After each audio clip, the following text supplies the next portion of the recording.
Hi అండి. అందరూ బాగున్నారా? మా పాప, బాబు ఇద్దరు కలిసి ఎక్కడికి పోతున్నారమ్మా అని అడుగుతాండు మా అమ్మని, నన్ను. ఫంక్షన్ పోతున్నాం, ఈవినింగ్‌కి వస్తున్నాం అని చెప్తా ఉన్నాను. మా మేనమామ వాళ్ళ కొడుక్కి లగ్న పత్రిక రాస్తుంటే ఆత్మకూరు వరకు నేను, అమ్మ బయలుదేరాము. మేనమామకి ఇద్దరు పిల్లలు, ఒక పాప, ఒక బాబు. పాపకొచ్చి 2 మంత్స్ బ్యాక్ పెళ్లి చేసి పంపించారు. ఇప్పుడు బాబు. మా సైడు అబ్బాయి వాళ్ళ ఇంట్లో లగ్న పత్రిక రాస్తారు. కొందరు అమ్మాయి వాళ్ళ ఇంట్లో రాస్తారు. కొందరు గుళ్ళో రాసుకుంటారు. మా అమ్మ పక్కన కూర్చున్నవాడే పెళ్ళికొడుకు. లగ్న పత్రిక రాసేటప్పుడు ఇరు కుటుంబము సమ్మతమేనా అని అయ్యవారు అడుగుతారు.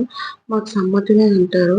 ఆ లగ్న పత్రిక పేపర్‌ని అబ్బాయి వాళ్ళకొకటి, అమ్మాయి వాళ్ళకి ఒకటి లగ్న పత్రిక ఇస్తారు.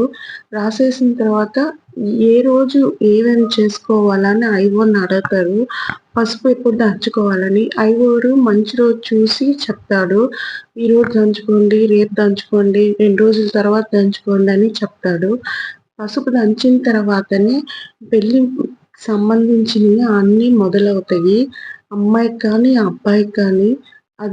అబ్బాయికి గుడ్డలు, అమ్మాయికి గుడ్డలు, అబ్బాయికి, అమ్మాయికి నగలు, పెళ్ళికి సంబంధించిన అన్నీ ఆ పసుపు దంచిన తర్వాతనే అన్నీ మొదలవుతా ఉంటాయి. అవునా ఈవినింగ్ ఇంకా ఇంటికొచ్చాము నేను, అమ్మ. ఆ తర్వాత ఈవినింగ్ వడ చేసియాలని పిల్లలకి నానపెట్టేసిపోయాను పొట్టుబయళ్ళు షింక్‌లో డైరెక్ట్‌గా కడిగి అట్ట పోస్తే బ్లాక్ అయిపోతది. వాటరు పోదు. అందువల్ల జల్లించింది తప్పిడా ఉంటది కదా! అది తీసుకొని బాగా కడిగేసి దాంట్లో పోసి షింక్‌లో వాటర్ పోతది. జల్లిన దాంట్లో ఆ పొట్టంతా దాంట్లో ఉంటుంది.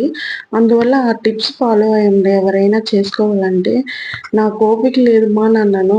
నేను, అమ్మ ఆత్మకూరు నుంచి నెల్లూరు దాకా బస్‌లో స్టాండింగ్ మార్నింగ్ పోయేటప్పుడే చికెన్ చేసేసి వెళ్ళిపోయాను. చికెను వడ చేసుకొని పిల్లలకి, మా వారికి చేసిచ్చాను. మా వారిని అడిగినాను టేస్ట్ ఎలా ఉందని. బావుందని అంటా ఉన్నారు. అయితే ఎక్కువ పిల్లలకి పెట్టండి. ఆయిల్ ఫుడ్ అని అనుకోకండి. ఇది హెల్తీ ఫుడ్. ఆయిల్ ఫుడ్ అయినా అంటే మనకి మంచిది.